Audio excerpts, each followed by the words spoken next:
Hello friends. Data structure सीखने की series में आज हम देख रहे हैं हमारा चैप्टर 10 और इसमें हम देखेंगे इनफिक्स से पोस्टफिक्स में कन्वर्ट करने की एल्गोरिथम।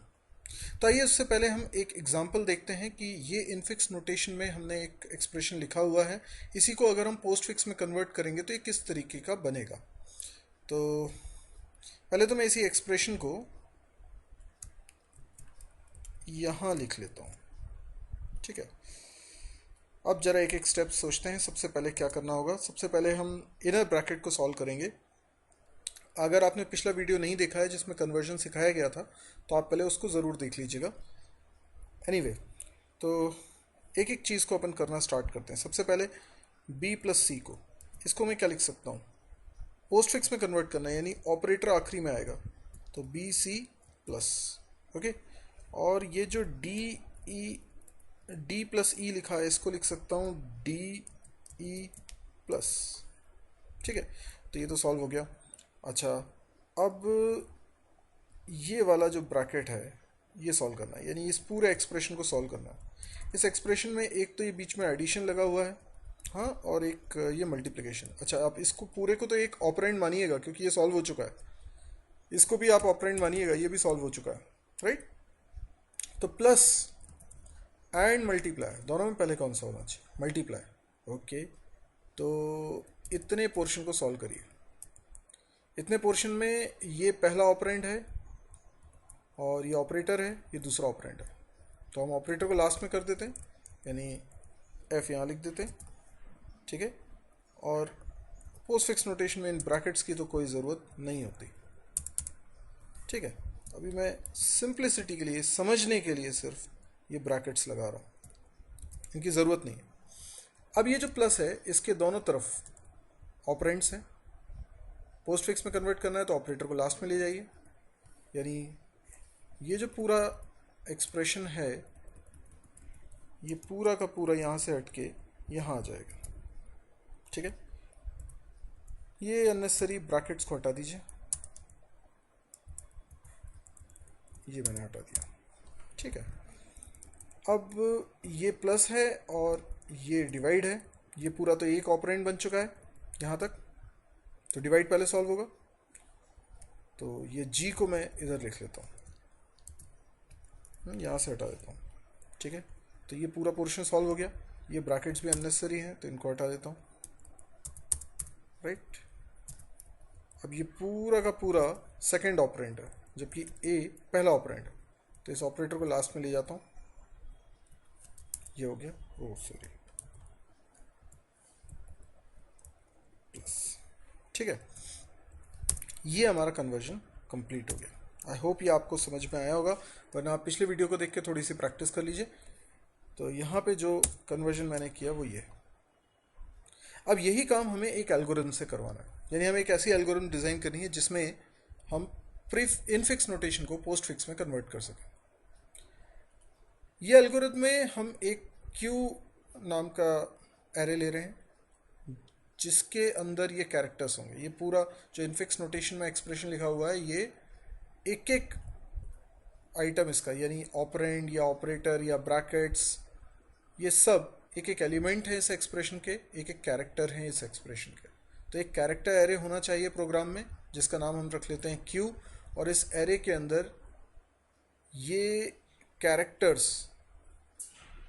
स्टोर होंगे। ठीक है, तो जो भी कैरेक्टर एरे होगा उसके 0 इंडेक्स पे ए होगा, 1 इंडेक्स पे प्लस होगा, 2 इंडेक्स पे ये ब्रैकेट होगा, 3 इंडेक्स पे ये ब्रैकेट होगा, 4 इंडेक्स पे बी होगा, 5th इंडेक्स पे, इस तरीके से ये पूरा का पूरा एरे में स्टोर हो जाएगा। और अब मुझे एक और एरे लेना है पी नाम का, इसमें इसी इनफिक्स एक्सप्रेशन का corresponding post fix expression store करवाना है पी। तो ये एल्गोरिथम का काम है। एल्गोरिथम देखिए, एल्गोरिथम बहुत सिंपल। सबसे पहले तो आप एक स्टैक बनाइए। मैं स्टैक यहीं पे डायग्राम बना देता हूँ स्टैक का। तो ये मैंने स्टैक बना दिया। ठीक है, आई होप आपको स्टैक से कोई दिक्कत नहीं जाएगी। सिंपल, थोड़ा सा अच्छा डिज़ाइन ले लेता हूँ। ओके, ये स्टैक है, लिख भी देता हूँ, भूल ना जाए कि ये स्टैक है। लिख दिया मैंने स्टैक।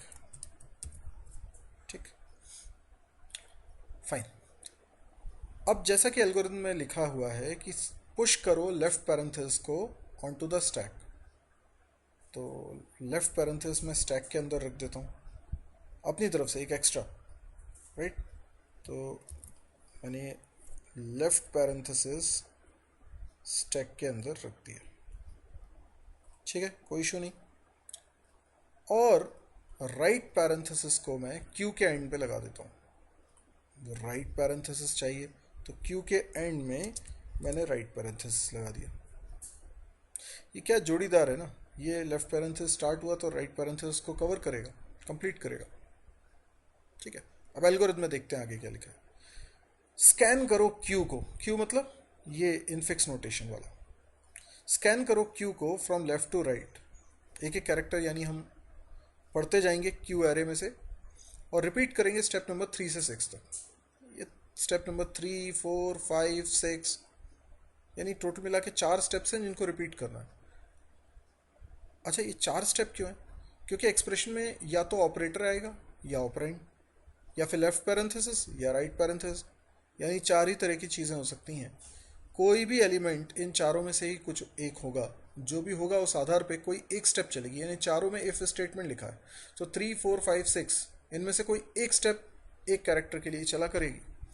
अब लूप लगा हुआ है, स्टेप नंबर 2 में हमने लूप लगाया हुआ है कि लूप तब तक चलेगा जब तक कि स्टैक एम्प्टी ना हो जाए। अभी स्टैक में क्या रखा हुआ है? लेफ्ट पैरेंथेसिस, तो अभी तो एम्प्टी नहीं है। स्टैक जब तक एम्प्टी नहीं हो जाए तब तक हमें इसे चलाना है, ठीक है। तो एक एक हम पढ़ते जाते हैं और देखते हैं सबसे पहले क्या होता है। सबसे पहले हमने रीड किया ए क्या है? ऑपरेंड। क्या करें?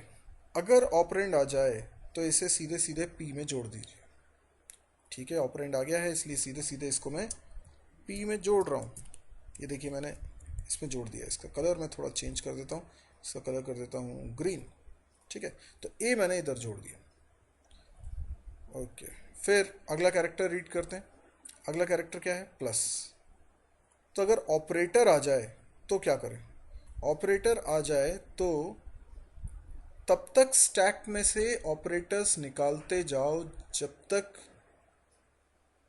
इस ऑपरेटर से ज़्यादा प्रेसिडेंस के ऑपरेटर स्टैक में मिलें या बराबर प्रेसिडेंस के ऑपरेटर्स स्टैक में मिलें। यानी आपने ये प्लस उठाया, अभी तो स्टैक में कोई ऑपरेटर नहीं है, पर कोई ऑपरेटर स्टैक में होते टॉप पे तो वो ऑपरेटर निकालते, लेकिन निकालते तब जब ये वाला ऑपरेटर ज़्यादा प्रायोरिटी वाला होता या बराबर प्रायोरिटी वाला होता प्लस के कंपैरिजन में। फिलहाल तो इधर कोई ऑपरेटर नहीं है तो क्या करें? तो भी हम इसको स्टैक में रख देंगे। यानी अगर ऑपरेटर्स होते इसके ऊपर प्लस से ज़्यादा प्रायोरिटी के या बराबर प्रायोरिटी के तो उनको निकाल लेते और उसके बाद ये प्लस इसमें रखते, लेकिन अभी कोई ऑपरेटर है ही नहीं तो सीधे सीधे मुझे प्लस इसके अंदर रखना होगा। तो ठीक है, मैं प्लस को इसमें स्टैक में रख देता हूँ। ये रख दिया मैंने प्लस स्टैक में, ठीक है। अब अगला कैरेक्टर है लेफ्ट पैरेंथेसिस, ठीक है। यहाँ पर इसको मैं सिंपली राउंड पैरेंथेसिस बना देता हूँ सिंप्लिसिटी के लिए, यहाँ पर भी, ताकि आप इसकी मदद से अगर प्रोग्राम बनाएंगे तो आपको दिक्कत नहीं जाएगी। तो अब अगला कैरेक्टर जो हम पढ़ रहे हैं वो लेफ्ट पैरेंथेसिस है। लेफ्ट पैरेंथेसिस आता है तो क्या करना है? लेफ्ट पैरेंथेसिस अगर आता है तो सिंपली उसे स्टैक में पुश कर देना है, कुछ भी नहीं सोचना है। तो इसका मतलब मैं लेफ्ट पैरेंथेसिस को स्टैक में रखूँगा। ये गया लेफ्ट पैरेंथेसिस स्टैक में, फाइन। Now what? अगला कैरेक्टर भी लेफ्ट पैरेंथेसिस, ओके। तो फिर इसी की एक और कॉपी बना देता हूँ। यस, तो मैंने एक और लेफ्ट पैरेंथेसिस स्टैक में रख दिया, ठीक है। अब अगला कैरेक्टर रीड करता हूँ, क्या है? बी क्या है? ऑपरेंड। और ऑपरेंड जब भी आता है तो उसे सीधे सीधे लिस्ट पी में जोड़ते जाते हैं। फिर आया ऑपरेटर प्लस। अब प्लस आया तो स्टैक के टॉप पे कोई ऑपरेटर है क्या? नहीं है, तो प्लस को सीधे सीधे स्टैक में जोड़ दिया जाए। तो इसको जोड़ देता हूँ मैं, ये प्लस आ गया यहाँ पर, ठीक है। अब अगला कैरेक्टर है सी। ऑपरेंड को तो सीधे सीधे सी में जोड़ते जा रहे हैं, ये तो अब आपको ऑलमोस्ट याद हो गया होगा। ऑपरेंड लेफ्ट पैरेंथेसिस, यानी ऑपरेंड आता है या लेफ्ट पैरेंथेसिस आता है तो उसे स्टैक में रखना है सीधे सीधे, सॉरी, ऑपरेंड आता है तो उसे पी में रखना है सीधे सीधे, और लेफ्ट पैरेंथेसिस आता है तो उसे स्टैक में रखना है। ऑपरेटर आता है तो आपको ऑपरेटर भी स्टैक में ही रखना होता है। राइट पैरेंथेसिस अगर आ जाता है तो क्या होगा, ये अभी राइट पैरेंथेसिस अभी तक आया नहीं इसलिए पता नहीं चला, लेकिन अब जो कैरेक्टर रीड कर रहे हैं वो राइट पैरेंथेसिस ही है। तो राइट पैरेंथेसिस जैसे मैंने रीड किया तो देखिए क्या करना है। तो सबसे पहले रिपीटेडली पॉप करें स्टैक में से एलिमेंट्स और उसे पी में जोड़ते जाएं, ठीक है, until a left parenthesis is encountered, जब तक लेफ्ट पैरेंथेसिस नहीं आ रहा। देखिए स्टैक के टॉप में जो रखा है उसको निकालिए, वो ऑपरेटर को निकालिए। स्टैक में क्या होगा, या तो लेफ्ट पैरेंथेसिस होगा या ऑपरेटर होगा, इसके अलावा और कुछ नहीं होगा। तो जब तक लेफ्ट पैरेंथेसिस नहीं आता है तब तक स्टैक के टॉप में जो एलिमेंट है वो निकालते जाइए और उसे पी में जोड़ते जाइए। जैसे ये प्लस था तो प्लस को यहाँ से निकाल के यहाँ से हटा देता हूँ मैं, और इस प्लस को यहाँ जोड़ देता हूँ। अच्छा, और कोई बचा ऑपरेटर टॉप पे? नहीं। अब टॉप पे क्या है, लेफ्ट पैरेंथेसिस। जैसे ही लेफ्ट पैरेंथेसिस आएगा मैं लेफ्ट पैरेंथेसिस को सिंपली रिमूव कर दूंगा और ये राइट पैरेंथेसिस को भी मैं कहीं स्टोर नहीं करूंगा। यानी एक लूप लगा था, जब तक लेफ्ट पैरेंथेसिस नहीं आएगा तब तक टॉप में जितने ऑपरेटर्स हैं वो पी में जोड़ते जाएंगे, और जैसे ही आ जाएगा लेफ्ट पैरेंथेसिस उसे सिंपली स्टैक से हटाएंगे, कहीं नहीं जोड़ेंगे, और ये जो राइट पैरेंथेसिस रीड किया था इसको भी कहीं स्टोर नहीं करेंगे, पर राइट पैरेंथेसिस का काम खत्म हो गया। यही स्टेप्स लिखी थी आप, ठीक है। ओके, नाउ व्हाट, अगला character that is plus. Operator आता है तो क्या करते हैं, ऑपरेटर आता है तो उसे स्टैक में डालते हैं। अगर स्टैक के टॉप में प्लस के बराबर या ज़्यादा प्रायोरिटी वाले ऑपरेटर होते तो उनको निकालते हैं, लेकिन अफसोस ऐसा कुछ नहीं है। तो सीधे सीधे इस प्लस को हमें जोड़ना होगा स्टैक में, तो स्टैक में मैंने रख दिया प्लस। अगला कैरेक्टर है लेफ्ट पैरेंथेसिस। लेफ्ट पैरेंथेसिस को सीधे सीधे हमें कहाँ रखना होता है, स्टैक के अंदर, तो लेफ्ट पैरेंथेसिस को भी मैंने स्टैक में रख दिया। ये देखिए, अब रीड करते हैं डी। डी क्या है, ऑपरेंड। ऑपरेंड को कहाँ रखते हैं, पी में, सीधे सीधे प्लस। अच्छा, ऑपरेटर, ऑपरेटर को स्टैक में रखते हैं, पर स्टैक के टॉप पे कोई और ऑपरेटर है जिसे निकालना है? नहीं, कोई ऑपरेटर है ही नहीं स्टैक के टॉप पे। टॉप पे देखते हैं, क्योंकि स्टैक से जो भी निकालेंगे वो एलिमेंट वही होगा जो टॉप में रखा होगा, बीच में से तो स्टैक में से कुछ निकाल नहीं सकते।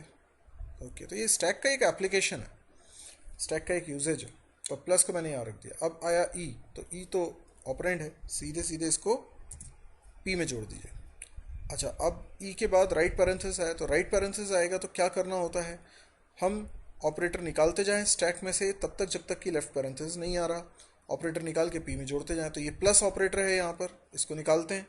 इसको मैंने निकाल लिया और इसको जोड़ दिया पी में, और लेफ्ट पैरेंथेसिस जैसे ही आया ये ऑपरेटर निकालने का काम खत्म हो गया।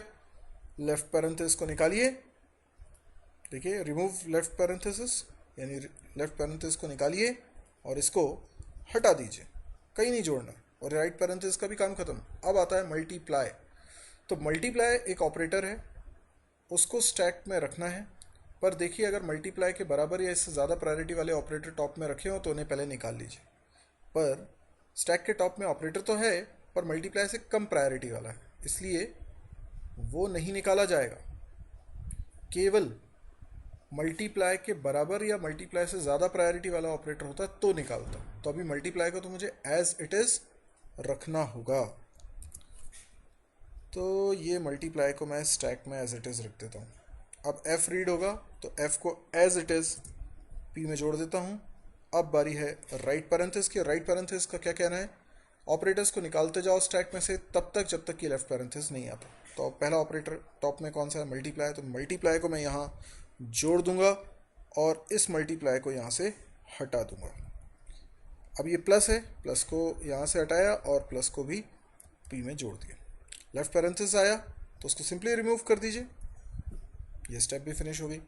अब आता है डिवाइड ऑपरेटर। डिवाइड ऑपरेटर को स्टैक में रखना है, लेकिन स्टैक में अगर डिवाइड से ज़्यादा प्रायोरिटी वाला ऑपरेटर होगा या बराबर प्रायोरिटी वाला ऑपरेटर होगा तो निकालना पड़ेगा, पर प्लस है कोई दिक्कत नहीं है। इसका मतलब डिवाइड को मुझे एज इट इज़ ही स्टोर करना होगा। तो डिवाइड को मैंने स्टैक में रख दिया, ठीक है।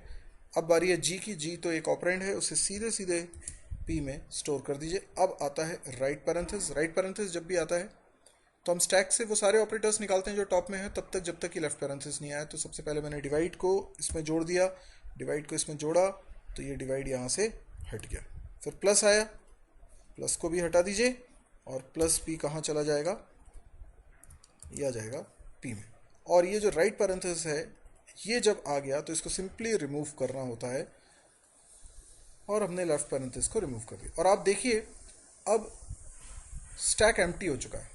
ये लूप हमें तभी तक चलाना था जब तक स्टैक एम्प्टी नहीं है। अभी स्टैक एम्प्टी है तो ये लूप एंड हो गया है, और ये सारे कैरेक्टर्स भी यहाँ रीड हो चुके हैं, और ये जो हमारा आंसर होना चाहिए था वो भी यहाँ आ चुका है। देखिए इससे पहले हमने जब कैलकुलेट किया था तो यही आंसर आया था, यही चीज़ यहाँ पर आ रही है।